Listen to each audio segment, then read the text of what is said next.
اے پیغمبر میری طرف سے لوگوں کو کہہ دو کہ اے میرے بندو جنہوں نے اپنی جانوں پر زیادتی کی ہے اللہ کی رحمت سے نا امید نہ ہونا، اللہ تو سب گناہوں کو بخش دیتا ہے،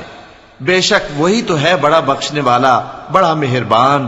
اور اس سے پہلے کہ تم پر عذاب آ واقع ہو اپنے پروردگار کی طرف رجوع کرو اور اس کے فرما بردار ہو جاؤ، ورنہ بعد میں تم کو مدد نہیں ملے گی۔ اور اس سے پہلے کہ تم پر ناگہاں عذاب آ جائے اور تم کو خبر بھی نہ ہو، اس نہایت اچھی کتاب کی جو تمہارے پروردگار کی طرف سے تمہاری جانب نازل ہوئی ہے پیروی کرو۔ ایسا نہ ہو کہ اس وقت کوئی شخص کہنے لگے کہ ہائے اس کوتاہی پر افسوس ہے جو میں نے اللہ کا حق ماننے میں کی اور میں تو ہنسی ہی کرتا رہا، یا یہ کہنے لگے کہ اگر اللہ مجھ کو ہدایت دیتا تو میں بھی پرہیزگاروں میں ہوتا، یا جب عذاب دیکھ لے تو کہنے لگے کہ اگر مجھے پھر ایک دفعہ دنیا میں جانا ہو تو میں نیکوکاروں میں ہو جاؤں۔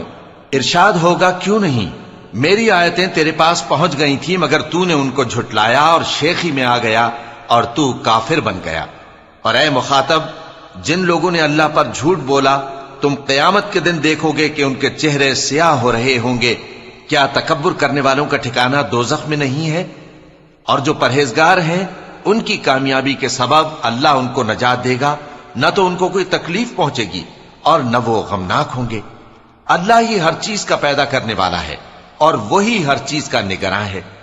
اسی کے پاس آسمانوں اور زمین کی کنجیاں ہیں، اور جنہوں نے اللہ کی آیتوں سے کفر کیا